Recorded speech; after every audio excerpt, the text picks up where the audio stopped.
Welcome everyone to the Charleston Forum's virtual discussion.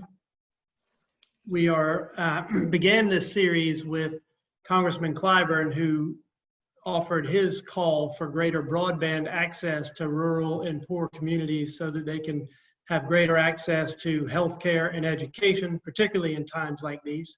Last week, we were fortunate to have Chief Art Acevedo from the Houston Police Department. And Chief Acevedo answered any question we could throw at him from his cruiser and offered candid responses, including a few statements that really hit home at the heart of what the Charleston Forum is focused on. And he said, in addressing some of the events of the day, that there are many situations in the criminal justice system where anyone who says that race does not have an impact or factor into how someone is treated is not being honest with themselves. And he followed that up by saying that we can't address, as a community, we can't address a problem unless we admit that we have a problem to address in the first place. And we're looking forward to continuing discussions about how we can make things better together. And today we could not be more pleased than to have Stacey Abrams with us, and we thank her for joining us. Ms. Abrams' accomplishments are well known and many, and a few of them that I picked out that I thought I'd share that may not be as well known are that Ms. Abrams is a lifetime member of the Council on Foreign Relations, and that perhaps when she had a little more time, Ms. Abrams became an award-winning novelist. And we're pleased to have her and her experiences to share with us today. A few notes before we begin our discussion. We have the June 14th, 2 p.m. webinar scheduled for the reveal of our survey results of the Tri-County area and our attitudes on issues of race that we address in criminal justice, policing, education, economics. And it's really, I think, a poignant time to do that with the 350th anniversary of the founding of Charleston that we're celebrating this year. Another mention before we begin is a tip of the hat to our sponsors for this year, particularly in this difficult time, and they include the Patrick Family Foundation, the Charleston Bar Association, Charleston County Bar Association, the Joy Law Firm, the Duffy and Young Law Firm, Samsung, the Citadel School of Humanities and Social Sciences, and another recent individual contributor, thanks to Johnny Linton. There are many other supporters we've had over the years who have been consistent supporters and can be found on our website, and we thank them as well. I'm again pleased to have John Simpkins lead our discussion, and I'd like to offer a brief congratulations to John, who has just agreed to become the president of the MDC Inc., which is a visionary organization is dedicated to finding systemic local solutions to erase economic barriers for people in the South. So thank you, John, again for joining us. And before I hand it over, just another note to those of you online, you can pose a question for John to ask Ms. Abrams with your Q&A tool at the bottom of the screen, not the chat tool, but the Q&A tool. So John, thank you again. Please take it away. Thank you, Brian. And I will begin with a disclaimer. Typically, I would refer to our guest as Leader Abrams or Representative Abrams, but I know her as Stacey.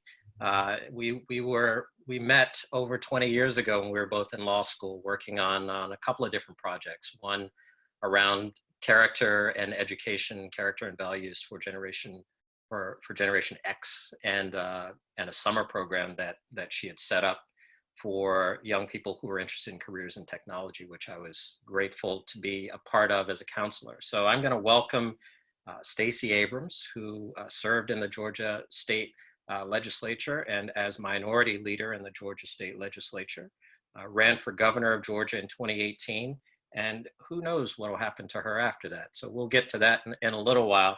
But Stacey, I just want to begin by asking, how are you? And how are your siblings and how are your parents? John, it's an honor to see you again and a pleasure. A pleasant surprise when I got the invitation. So I want to say What a wonderful way to reconnect after a few years.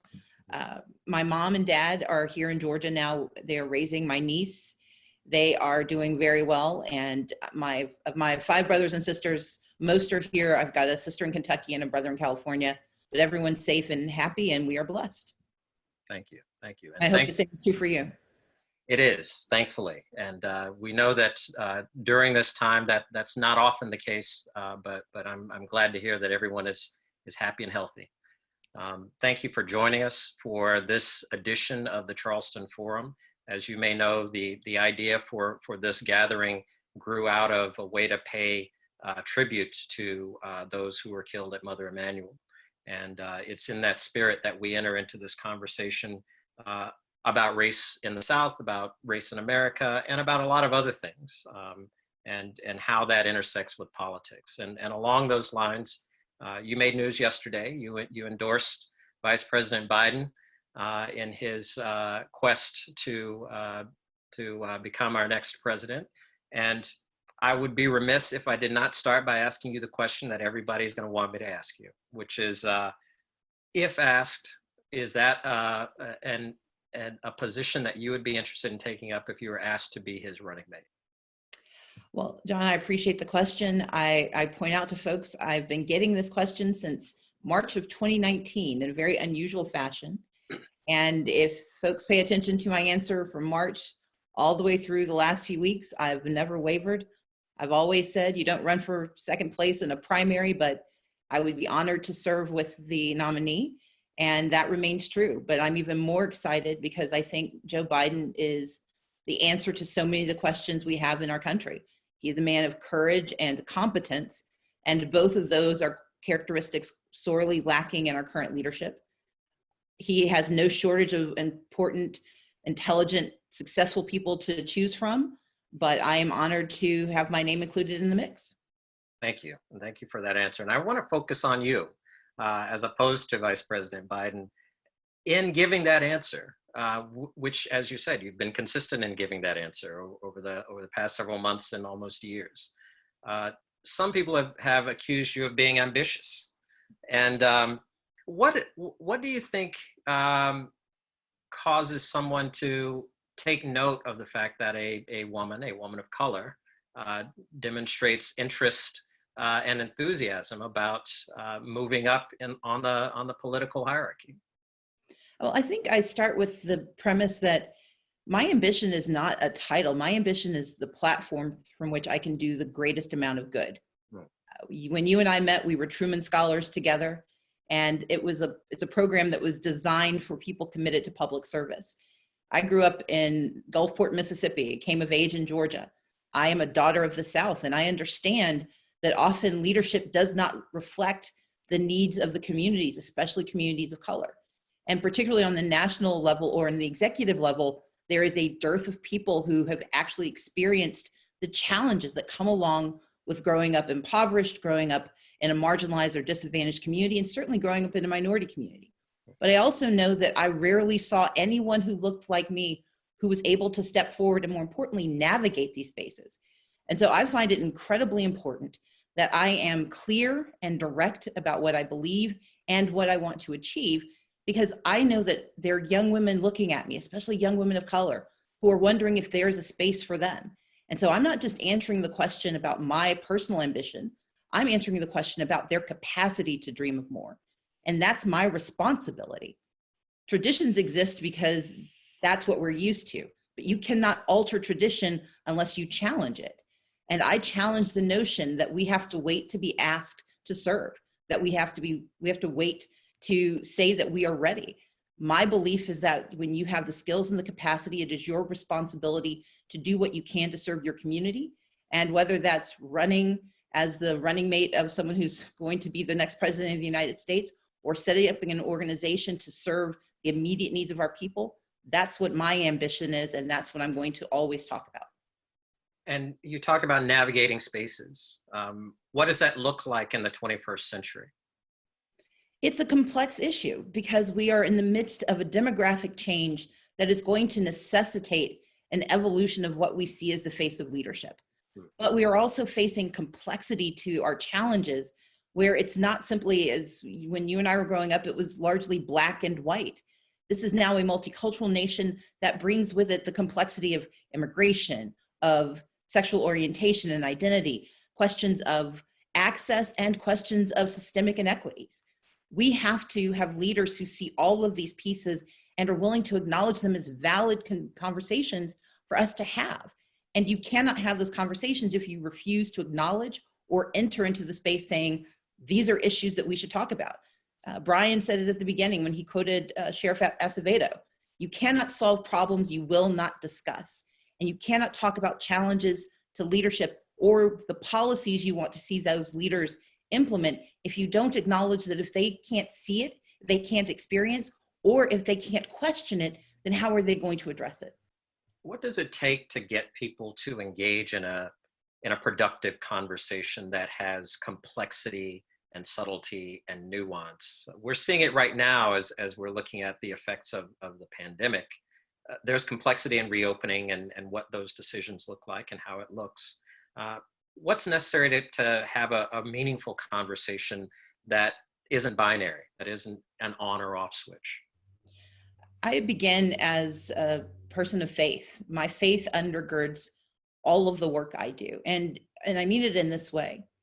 My responsibility is to serve others. My mom used to say, no matter how little you had, there's someone with less. Your job is to serve that person. My dad was more succinct. He said, having nothing is not an excuse for doing nothing. But what my mother also said is that you meet people where they are, not where you want them to be. And that's part of the dynamic of the polemics we are hearing in our communications, part of the challenges we hear when we are talking past each other. We begin our conversations and our debates expecting the other person to agree with us, and if not, then we cast them aside. I begin by trying to anchor what I believe and why I believe it, but discussion is designed so you can find out what the other person believes and why they believe it. And it's that moment of engagement, not of the argument, but of the other person, not as opposition, but as a conversation that can help us move. When I was Democratic leader, I was the leader of a small caucus of 60 plus in a Republican dominated state. But my success came about because my first responsibility was to serve the people, not to serve my politics or someone else's politics. So my mantra was cooperate where you can, compete where you should, but always hold yourself and others accountable. And that, for me, that dialectic was really how I was able to engage. And I think that's the approach we all have to take, because if we begin with competition, not with trying to find ways of cooperation, we'll never get to the core of what we're debating or what we need to do. And on the subject of accountability, I'd be curious to get your thoughts on the killing of Ahmaud Arbery and what's happened or hasn't happened in the prosecution of that case and the arrests that were recently made. Sure. I was brought into the conversation about Ahmaud Arbery by a dear friend who was from Brunswick, the community where Mr. Arbery was murdered. He reached out to me because he was paralyzed by both an anger at the inaction of the local law enforcement and judicial system, but he was also pinned down by the inability to get anyone to listen. And that was true of the Arbery family. He reached out to me, and I am privileged to have started an organization where we have very good contacts and we know how to work in community rather than for community. And there's a difference. And so we were able to help navigate and get folks connected to the national attention they needed. But where we're back to now is the responsibility of justice. What happened began with a murder, but it continued when the DA refused to take action, when she passed the buck, and then when someone else refused to take action. While I am grateful for the new attention, what it revealed was a flaw in our justice system where justice does not belong to everyone who is entitled to it. And with Ahmaud Arbery in particular, we now hear an attempt to weaken the legitimacy of anger and pain by saying that he was doing something wrong in moments before he was chased down and murdered. It does not matter. What is wrong is that no vigilante should exist in our society, and no men should be able to commit murder with impunity. But this also means that we have to think about who we elect as our district attorneys, who we elect as our sheriffs, who we elect to serve as our judges. And it also calls into question the need for us to serve on juries. Communities that face injustice can only seize power by participating in the systems. And that means voting, but it also means registering to vote so that you can be placed on those juries so you can have a voice in what justice looks like. And you've done a lot of work in getting people registered to vote, getting them access to polling places, and really encouraging them to participate as members of our civic culture. And I want to ask you the question about how that relates to some of the challenges that we're going to have around COVID-19 with restrictions on large gatherings and continued social distancing. How do you see the pandemic impacting voter registration and turnout, especially as we look to November?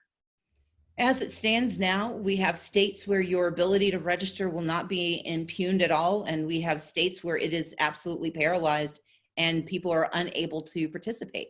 Those have to be addressed.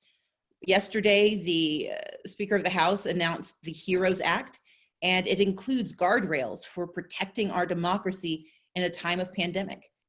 Right now in the United States, we have 50 different democracies, because despite the constitutional amendments, the 15th, the 19th, the 26th, despite the Voting Rights Act, we've always delegated to the states the authority to administer elections. What you all are facing in South Carolina, just yesterday there was agreement to allow people to vote by mail with no excuse, because there was a fight to acknowledge that a possible pandemic should qualify, or that the existence of a pandemic should qualify as an excuse. We saw what happened in Wisconsin when men and women were forced to stand in lines contracting a disease in order to protect their right to vote and to participate. And so what the HEROES Act does is what we know we need for 2020. We need vote by mail to be available to every American without excuses, with postage paid for the ballot, with no unnecessary requirements such as signature mismatches or witnesses or notaries, and that the gold standard be met, that every single person who wants to vote by mail have the opportunity. We also have to recognize that in the midst of COVID-19, there are still going to be people who need to vote in person. A lot of our frontline workers aren't going to have time to make sure and check and double check that their absentee ballot is on the way, and they may not have time off on election day. And so they need to be able to vote in person early, as well as other folks who are going to have special needs when it comes to going to vote. That includes people who are disabled, who speak English as a second language or have language barriers, those who are those who are homeless or displaced by COVID-19, those who attempt to vote by mail but aren't permitted to do so or face challenges, and particularly our Native American communities who live on reservations and for whom voting in person is the only guarantee of their access. What the HEROES Act does is three things. It funds access to the right to vote across the country, and that's fundamental. Two, it puts in place guardrails so that no matter where you live in America, you can register to vote on the day of or have automatic registration. And three, it ensures that voter suppression, at least for this moment, is suspended in our country.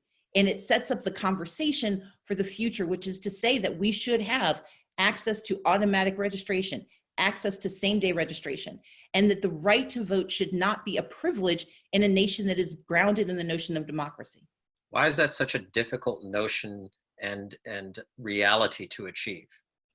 This is a country that was founded with the highest ideals of democracy. I know we're a democratic republic, but we choose our leaders through the act of casting a ballot, through a democratic vote. But from the very inception of our nation, when the ink was dry on the Constitution, it had immediately excluded everyone except for white men with land. Over the next 240 years, we clawed access for women, for Black men, eventually for women of all races. We eventually were able to add in Native Americans who didn't become citizens of this country until 1924. We were able to peel back some of the deepest restrictions against those who were immigrants, and we were able to create an opportunity. But the crux of that was the 1965 Voting Rights Act. And the challenge was it worked. It protected access to the right to vote. It expanded engagement. And those whose power was grounded in exclusion found themselves losing ground. And that losing ground in the 21st century has meant losing elections. And instead of expanding their outreach, expanding their message, meeting the moment and meeting the people where they are, they've decided to exclude those voters they don't think they can woo. And so in the 21st century, voter suppression exclusively belongs to the Republican Party. Now, let's be clear. Prior to 1965, it was the province of Democrats. And so I will openly admit that voter suppression does not have a party, but in the current age, the attempt at voter suppression is designed to exclude people of color and young people who tend to have more liberal voting behaviors and whose behaviors can't be predicted. But my solution is that if we allow every person to be heard, then we will get the nation that we deserve. And when we exclude people from participation, we are simply delaying the moment of their power becoming real. Do you see similar problems regarding ballot access as well as access to the polls? Absolutely. So let's be clear about what voter suppression is. Voter suppression is any impediment to being able to participate actively in democracy by casting your vote. So it begins with, can you register and stay on the rolls? You question whether or not people can register. And the reality is, across the country right now, there are people who cannot get on the rolls, which means they cannot participate in elections. We also have people who are being purged from the rolls. There are 9 states that by law allow the states to take you off the rolls for not voting in a number of elections. And there are 44 states that use some version of this practice. The right to vote is the only right in America that you can lose for not using. I didn't go hunting on Saturday, but no one came to tell me that my Second Amendment rights aren't real. And I may miss church occasionally, but I don't lose my freedom of religion. Voting is the only right you can lose. Number 2, it's, can you cast a ballot? That's why restrictive voter IDs in places like South Carolina, the issues we've seen in Florida and Georgia and Texas, but also in Wisconsin and Michigan, when you restrict who can have the right to vote by restricting the paperwork they can use to prove who they are, that is voter suppression. But it's also the closure of polling places. And then the third is, does your ballot count? If your ballot has been cast, but it doesn't get counted because it's discarded because of signature mismatch, if you voted absentee, or if you were given a provisional ballot and your attempt to cure that ballot was imperfect because it takes you weeks to fix a problem you didn't create, but you only have 3 days to find the solution, then people's votes don't count. And then there's the issue of the security of the actual machines themselves. South Carolina had a very rigorous debate about the type of machines they needed to use, which is why it's so critical that we have auditable technology and paper ballots to allow for people to know that their votes count. But that range of issues exists in every state, and voter suppression isn't one or the other. It is when any of those issues impede the ability of an eligible citizen to cast a vote. And I guess the other question I'd want to ask is, what's on the other side of that with restrictions on the ability to run or access to opportunities to actually put your name forward for office? And I think that's a perfect question. So often in voter suppression, we talk about the ability to access a ballot. And the corollary to that is being able to get on the ballot to be chosen. Right. We have a number of states that have signature requirements. You have to get a number of people to say they want you to run before you're allowed to even join the contest. In the age of COVID-19, a number of people have been unable to meet those basic rights and those basic thresholds. In some states, they were able to get lawyers to represent them, but we know a lot of folks who couldn't afford a lawyer to argue that they should be allowed to get on the ballot anyway. But the reality is, you shouldn't have to prove that you can reach people before you have a chance to reach people. It's a cart before the horse problem that was designed to exclude people from the ballot. There's also a challenge with partisanship. We live in a nation that is largely divided along Democratic or Republican lines, but we have independents who have valuable ideas who should not have to jump through larger hoops to simply participate in our democracy. And last but not least, there is a financial threshold that can sometimes be an impenetrable wall. And that needs to be examined, because our democracy is strongest when everyone who wants to participate has an opportunity. If they can win, then they get the office. And if they can't, then at least they've had a chance to raise the issues that matter. And I'm glad you raised the last point, Stacey, because I remember an article that you wrote, a commentary in Forbes. My $200,000 debt should not disqualify me for governor of Georgia. Tell us a little bit about why you wrote that article and how it was received. When you're running for office, your job is to anticipate what critiques will hit you. And I knew that this was going to be a major one. There were two pieces to my debt, although people tend to conflate them. One was that I had a $54,000 payment plan with the IRS. I was self-employed, and that meant that I had to wait for folks to pay me, but it also meant that I was responsible for my own self-employment taxes, including FICA. And everyone remembers the day they discovered what FICA does to your check. Around the same time, over the course of a few years, my father was diagnosed with prostate cancer. My mother was also ill, and I've been financially responsible for my parents since Hurricane Katrina. I had to make a choice. I could delay my tax payments, or I could delay my dad's treatments.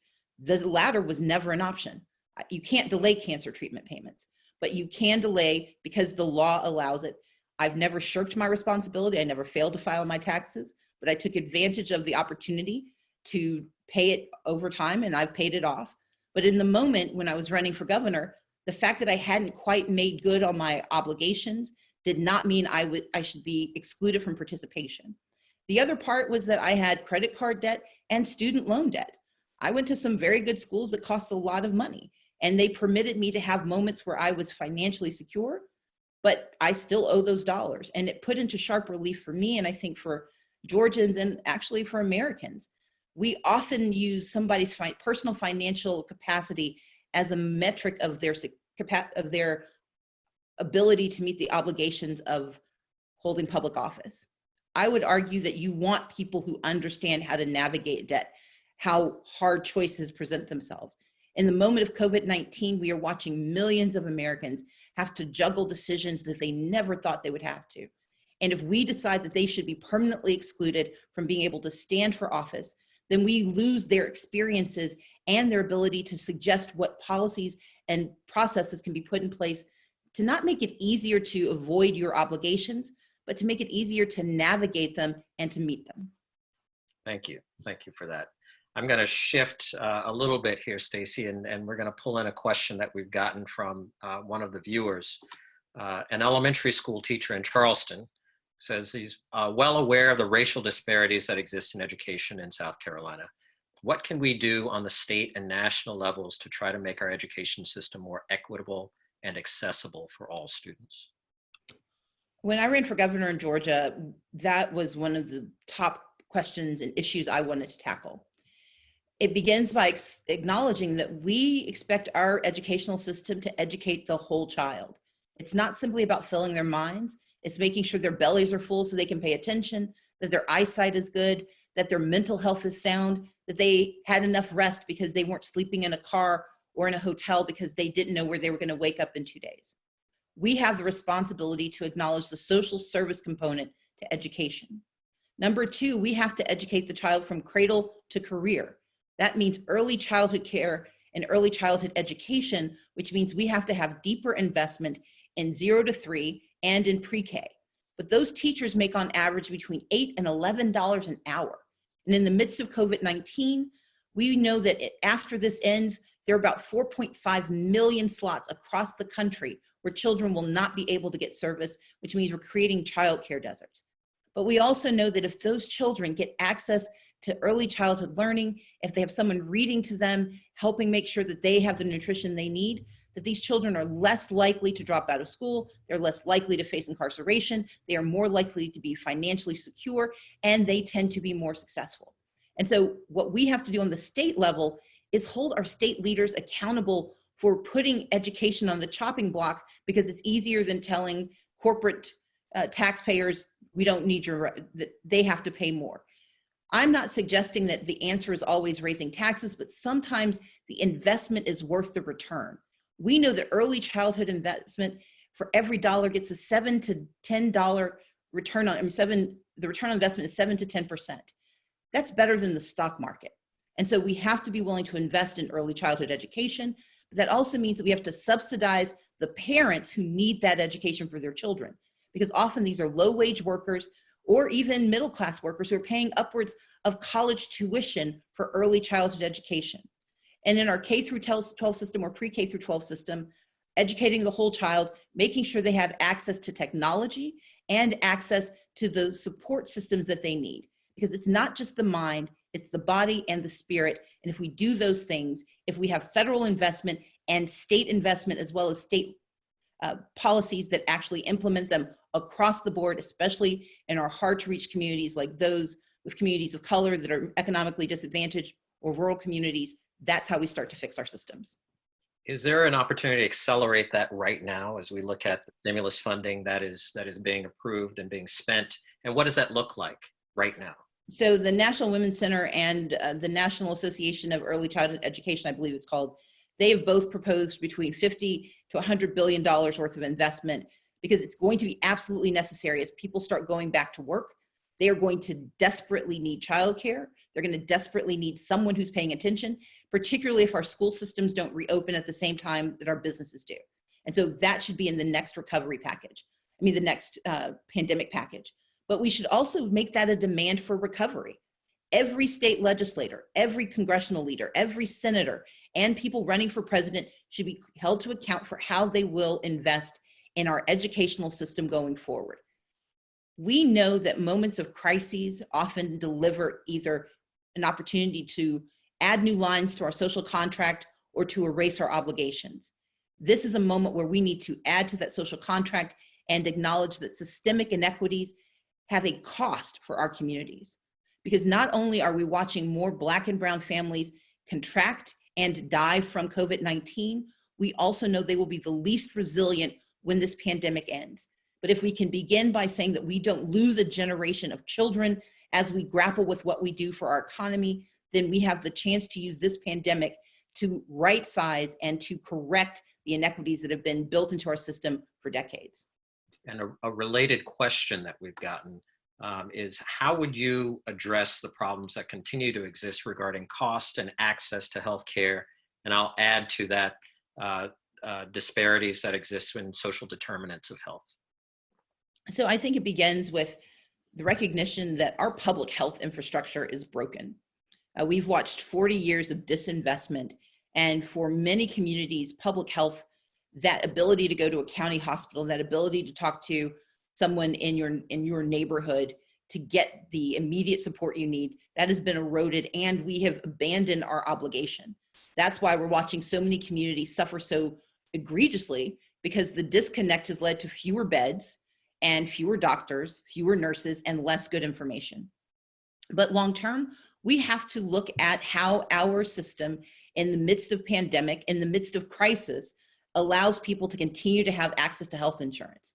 And I think that's a conversation that continues. I point out to folks that while we're having this national conversation, states like South Carolina and Georgia, we're still trying to get Medicaid for some. And we're watching governors attempt to slash Medicaid in the very moment that it's most necessary. And so I welcome a national debate about what our healthcare system should look like, but we also have to be willing to use the tools we have at our disposal now, reopening the ability to actually apply for health insurance through the Affordable Care Act, making certain that Medicaid is expanded in the states, because it's 9 southern states that lead the way with refusing to expand Medicaid. And that has meant that the communities of color, particularly African Americans, are greatly disadvantaged. But we're also seeing the same thing happen to our Latino populations across the South. And that is dangerous, not only for their lives, but for the livelihoods of the communities where they live. And as a candidate, you were able to appeal to large populations of those who suffer under those conditions and are deprived of that access. And you were also supported by celebrities. It sort of runs the range. How do you explain that? And then what does that translate into as far as policies and governance if you're in a position to influence both of those? So I think we have to remember the first job is to engage every community. I don't believe in this binary that we seem to have in our national politics. You can either talk to the Midwest or the South. You can either talk to white working class or to Black folks. I believe you talk to anybody. You begin by saying to every potential voter, here's who I am and here's what I intend to do. But what we did in our campaign, which was apparently revolutionary because it led to a lot of ink, was that I publicly centered communities of color, the disadvantaged and the marginalized in our campaign. That meant that I talked about policies that were geared towards their needs. I talked about the impediments towards their success. And I talked about it from a place of knowing what it means, not only to experience those difficulties, but to be ignored by those who stand for office until the last minute. These glancing opportunities where there's a throwaway line instead of a detailed policy that says, I see you, I understand the impediments and the obstacles you have to the opportunity that we all want. But I had the same conversation with communities across the state. I campaigned in synagogues and mosques and temples. I campaigned at Dragon Con, but I also campaigned at a gun show. I went to where they filmed Deliverance, and I was on stage with Ludacris. My mission was to be anywhere there was a voter, because the mission I had was to serve everyone. And it worked. We tripled Latino turnout, because we didn't just say we want Latinos, we actually invested. We were the first campaign to run statewide Spanish language ads, but also we issued our walk cards in 7 different languages, including a number of Asian languages. We were able to triple Latino turnout, triple Asian Pacific Islander turnout. We increased youth participation by 139%. We increased Black participation by 40%. And to put that in context, in 2014, the top of the ticket got 1.1 million votes overall. In 2018, I got 1.2 million Black votes. We also increased white participation for the first time in 30 years, including me achieving 31% of college-educated white women at 31%. The highest before that was 24%. All of that is to say this: if we want to govern a nation that is as complex as ours, we have to campaign in that nation. We don't get to cherry pick folks and say, well, you're going to turn out so I can treat you and invest in you at the very end, because they watch us. People know where you're going. And if they know that there's a party going on, but their invitation arrives late, bent and crumbled, and they're basically invited to the after party, but not to the main event, they won't show up. And so we have to invest early, treat everyone with dignity and respect, and talk about the issues, because this is not about giving special treatment to anyone. It's about making sure everyone has the same amount of access to opportunity. And are there common issues that people across those groups, those socioeconomic demographics, political demographics, are there issues that you can rally people around? What are they? Education. That educational question is a question that almost every community has. And it may differ depending. If you're a rural white person, the issue is, does your child have access to transportation? And can they take the classes that will prepare them for the 21st century? It's economic security. Can I work and make a living wage? And can I make a living with that wage? It is healthcare. No one deserves to suffer from illness in an industrialized, democratized nation like the United States. And ultimately, it is justice. We need to make certain that no matter which side of the issue you're on, whether you're a perpetrator or you're a victim, that justice is available. And certainly thinking about Mother Emanuel Church, we have to believe that part of the conversation is about the safety of our people. And that means thinking about gun violence and gun safety, not as a repudiation of the Second Amendment, but as an understanding that gun violence takes not only lives, but tears apart communities and must be addressed. And I was able to have all of those conversations across the state with mixed communities. And I even got some folks who never thought they'd listen to believe in me and to vote. And those are appeals for votes to people who have the ability to vote. We have a question that's about a different group of individuals who don't have access to the polls. Undocumented individuals in the US, which are described as one of the most vulnerable communities due to their status. Still, they're members of our communities, business owners, taxpayers, and neighbors. What role can they play in the election despite their inability to vote in this election? So I would say before we get to the election, they need to fill out the census.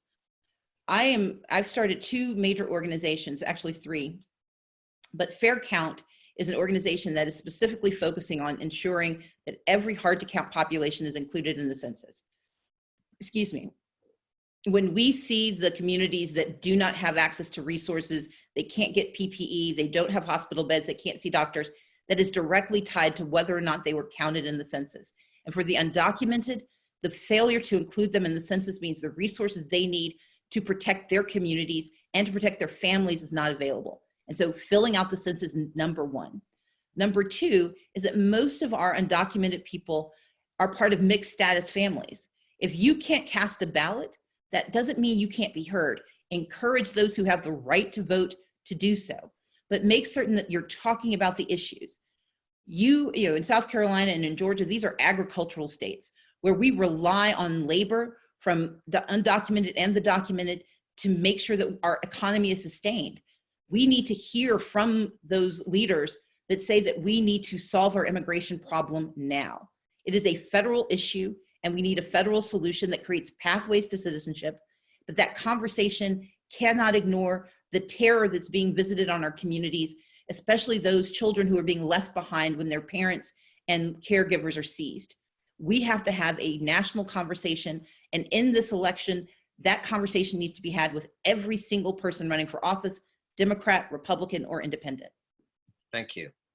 I want to shift gears a little bit and go back to, you mentioned that you've had a great education in 3 amazing institutions. You were a Spelman undergrad, a policy student at the University of Texas, the LBJ school, and you went to law school at Yale. So you've got 3 different communities there. An HBCU that's all female, a large public university, one of the largest public universities, and an Ivy League graduate school that is considered to be probably the best law school in the country. If you could take any of the messages or experiences from one community to another, what would that be? And why would you want someone in one of those communities to learn something from someone in one of those other communities? I went to Spelman in part because my mom tricked me into it. I didn't want to stay in the South, and I certainly didn't want to go to an all-Black women's college. But being at Spelman was the genesis of my understanding of my capacity to do everything that anyone else could do. My parents had told me that most of my life, but it's very different hearing it from strangers. And when you attend college, you're hearing from people who don't know you, but see your capacity. And to understand the just dramatic capacity embedded in communities that are considered non-viable, I want people to know that Black women, that women of color contain multitudes, and our ability to lead and to serve should not be diminished based on what people think they see. When I got to the University of Texas, that was a university so large. The town I grew up in one of the largest cities in Mississippi. At the time I lived there, it was about 50,000 people. The entire city of Gulfport could have fit into the Longhorn Stadium. That was a miraculous thing for me to see. I'd never seen anything that big. But what I learned there is the complexity of community.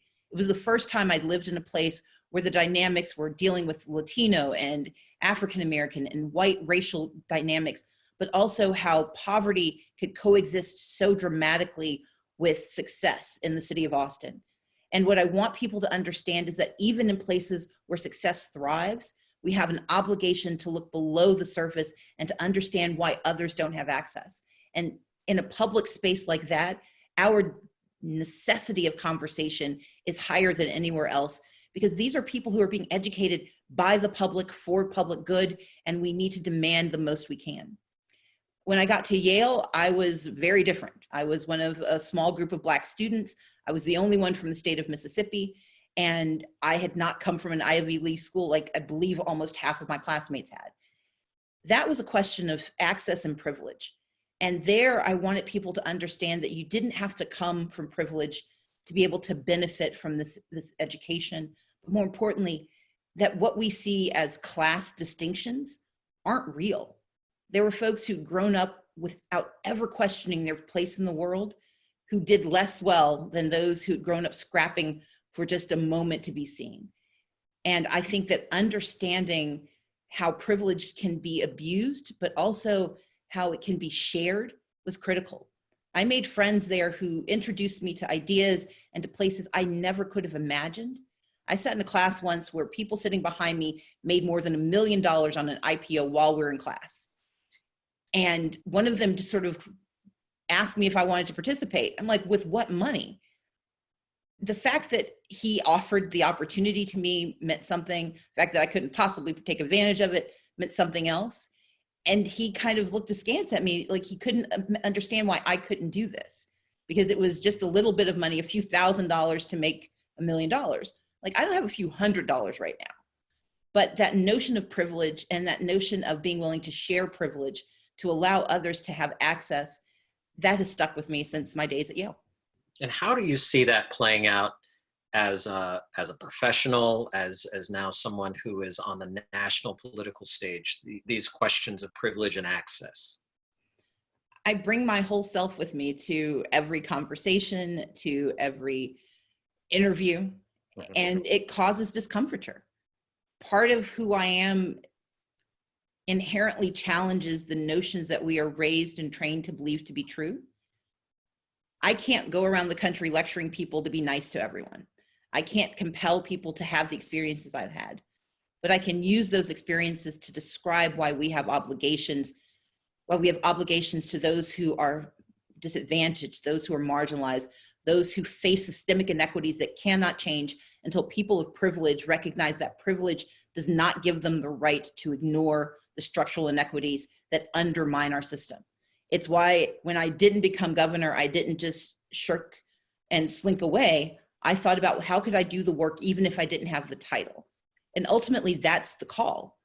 My responsibility to serve, one of the groups I started is called the Southern Economic Advancement Project. We work in South Carolina and across the 12 southern states. This week, we're going to be delivering 40,000 pounds of food to Central Alabama, to Southwest Georgia, to Northwest Florida, because food insecurity is crippling these communities even worse than as much as the pandemic is. I sit in a place where I can reach out to someone who has greater wealth than I can imagine, and you work in concert with them to deliver services and deliver support. We have to be willing to step into spaces that are uncomfortable and awkward, and we have to bring with us our whole selves, because if we don't, people won't understand why they need to do more in their spaces.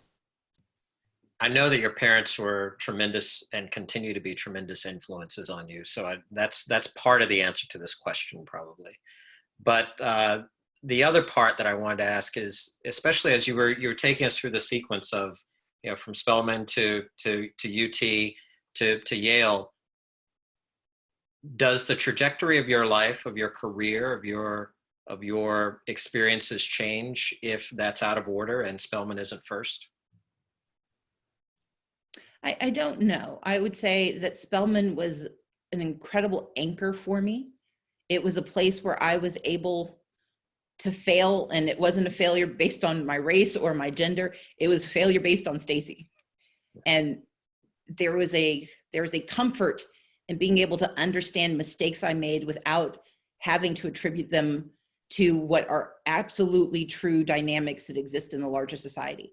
But there were also achievements I had and moments of opportunity that would not have existed had I been in a different space.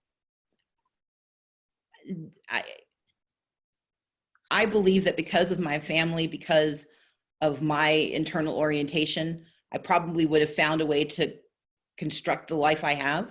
It would have been out of order, and probably I would have done things in a different way. But I think ultimately I go back to the beginning, which is that I'm a creature of service. That's what I was raised to do. My parents said, if you see a problem, your job is to try to fix it. And I probably would have seen different problems and tried to fix them in different ways. But I don't believe I ever would have lost the intention that I have right now. Is there a problem out there right now that you don't have the solution to? What is it? Poverty.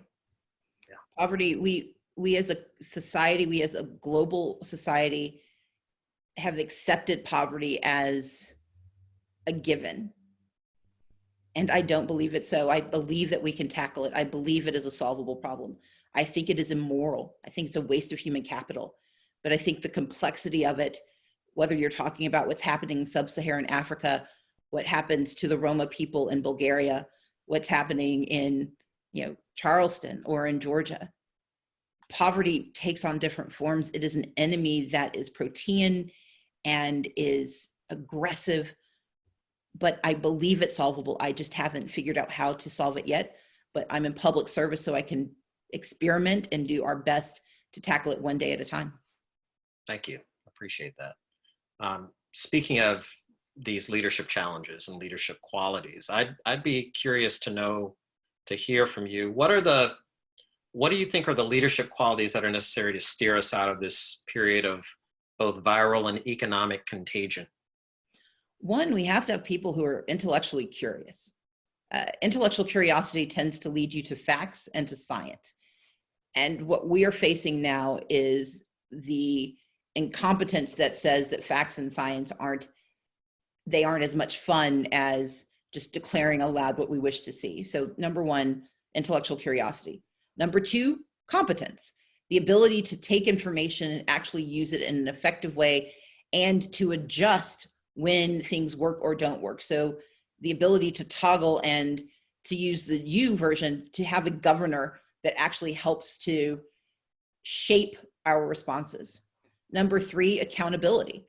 Accountability is a courageous act, and that's the ability to say, I made a mistake, or this didn't do what we needed it to, or I should have seen, but the willingness to take responsibility and to hold ourselves accountable, which then means we bring in the resources we need to get it right.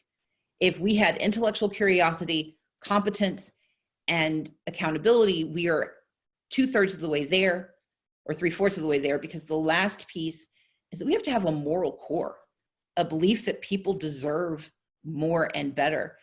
We're having this low hum conversation about the value of life, that 2,000 people dying a day may be an acceptable risk for economic success. That is not only a false narrative, it is a dangerous indictment of the moral courage that we have in our nation. Our obligation is to ensure that we protect everyone, protect and serve. And it takes moral courage to say that we will do what we can to serve as many as we can. I'm United Methodist, and there's a phrase in our tradition that talks about serving as many as you can for as long as you can in as many ways as you can. We currently lack that moral courage that says that we are willing to give priority to life and to the quality of that life over everything else. How is it possible to reverse this trend? You mentioned intellectual curiosity, you mentioned competence. So much of this is tied up in notions of expertise, of being content experts, being knowledge experts. And we now live in an age where anyone can post whatever they want to post. They can tweet whatever they want to tweet. How do you separate the signal from the noise in a world where experts are so easily dismissed? I think we have to begin with the fact, the axiom that says you are entitled to your opinion, but you're not entitled to your own facts. And part of intellectual curiosity demands that we sift through the noise to find the facts. That means being attentive to who's providing information, learning to discern the difference between well-written opinion and maybe poorly communicated fact. But what undergirds it is the science. When it comes to how we get things done, there is rarely a space where science doesn't play a role. As you know, I have 5 brothers and sisters. My oldest sister is an anthropologist. My youngest sister is an evolutionary biologist. And they, in their own ways, use the conversations that we have as a family and that they have with their communities to push this intellectual curiosity. Andrea, to force people to think more deeply about the nature of who we are. And Janine, who thinks about how do we save the lives of those who are here. Janine now is the vice president of Fair Count because I needed someone who understood how do you find people who don't want to be counted or are hard to find and get them counted. And that's what she did for a living before for the CDC. She does it now for the Fair Count. We have to be willing to challenge our own assumptions. We have to be willing to say that those we trust and believe in are wrong. And we have to allow more information in than just the list, the voices that we like. My Twitter feed, my new Apple News feed includes Fox News. It includes the National Review. I listen to people with whom I vehemently disagree, because I can't learn if I only listen to people who reaffirm what I already think I know. And as a people, we have to get back to the nature of investigation and of rejection of things that just do not make sense. Can you think of something that you thought you knew, that you changed your mind about after more information or after more consideration? Actually, my position on reproductive justice. When you and I met, when I was in college, when I was starting grad school, I was very strongly anti-choice. But a friend of mine encouraged me to learn more about Planned Parenthood, to understand the interconnections. And I actually, on my own dime, went to New York for a conference about reproductive justice because I wanted to be certain I believed what I believed. And I was still hostile in that space, but I listened. And over time, when I thought about running for office and I thought about what the call and role of a legislative body is, I realized that regardless of my personal opinion, the obligation of the state is never to interfere in this decision. That is a decision that needs to be made by a woman and those she trusts, her doctor, her family. And that was difficult, as I'm the daughter not only of ministers, but of 2 Southern ministers from Mississippi. And to confront my own beliefs, to excavate my faith, to find out how I could make these 2 things sit in harmony was hard, but it was important for me. And it's helped guide the work that I do. I think that answer in part illustrates what I'm about to ask. But you began by describing yourself as a daughter of the South. What does that mean to you right now? So when I launched the Southern Economic Advancement Project, the third organization, so there's Fair Fight, Fair Count, and SEEP. Fair Fight was because I believe that we have to fight for access to elections. Fair Count is because I know the census is how we attain both economic and political power. But SEEP was about how do we make sure that the most vulnerable have access to opportunity. And I love the South. I was born in Wisconsin, but grew up in Mississippi, came of age in Georgia, went to grad school in Texas, went to the Northeast, Connecticut, lovely place, was very happy to come back South. I'm a daughter of the South because I believe in our capacity and our potential. I know that we squander so much of what we could achieve because of the basest of issues, racism, xenophobia, homophobia, sexism. But I also know that in those moments of grace where we fix our broken beliefs, when we invest in our people, we are capable of extraordinary things. And I'm grounded here because I know that if we get things done right here, if we address poverty here, if we address how people can be seen and engage, if we address the complexity of race and class, if we get it done here, we have fixed it for the country. Because we have the greatest potential, but we also have the deepest of wells and the deepest of holes to climb out of in some of these ways. But if we get it done here, if we fix the South, if we energize and animate the South to its truest potential, that will have ripple effects across this country. And if that happens, it will have ripple effects around the world. And so there's a global mission that I have that is seated in the South, because if we can do it here, we can do it anywhere. There's the quote by W.B. Du Bois, as the South goes, so goes the nation. Absolutely. As the nation goes, probably so goes the world. What's the thing that is the one thing, if you could get people to come together around a specific issue, not a bigger question, but a specific issue right now in this electoral season, what's the possibility there for bringing people together? What do you think you can get people to come together around? Democracy is such a broad term, but it's such a specific act. In a democracy, the right to vote is the only power enjoyed by every single American citizen, with very few exceptions. That power is the power to speak into existence the world we want to see. Voter suppression steals that voice. Voter fraud is non-existent. It is a rare occasion, And it is so nominal as to never actually affect the outcome of an election. And let's not distract the difference between voter fraud, which is a voter doing something wrong, and election fraud, which is a system being misused. Right. But voter suppression is real. And if we unlock the potential of our people to participate in their governance, that changes everything. It changes our gun laws. It changes our healthcare. It changes nutrition assistance. It changes childcare development and education. Everything we are, everything we see and want to be becomes more real when people have the right to vote. I get pegged sometimes as a voting rights activist, as though I believe in voting as a construct. No, I believe in voting as a power. It is the most powerful way we can create and shape our nation. And if we doubt that, look at who votes right now in the world we live in. And imagine if that power were spread more fairly and more fully used. That power changes who we are. And so to me, it is a very specific and absolutely fundamental responsibility. It is the foundation on which every other notion of social justice and equity can be built.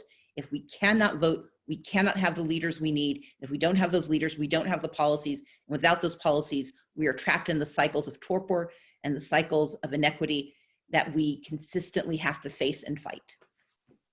Stacey, it's been good to catch up with you in the last hour. I didn't expect us to be joined by so many other people, but I just want to thank you for taking the time to spend with us this afternoon. Wish you and your family well, and thank you for your service. John, thank you for a delightful, if challenging conversation. Thank you to the Charleston Forum. Congratulations on your new position. Thank you to Dr. Duffy and to everyone listening for letting me ruminate in public. So thank you. Thank you. Take care.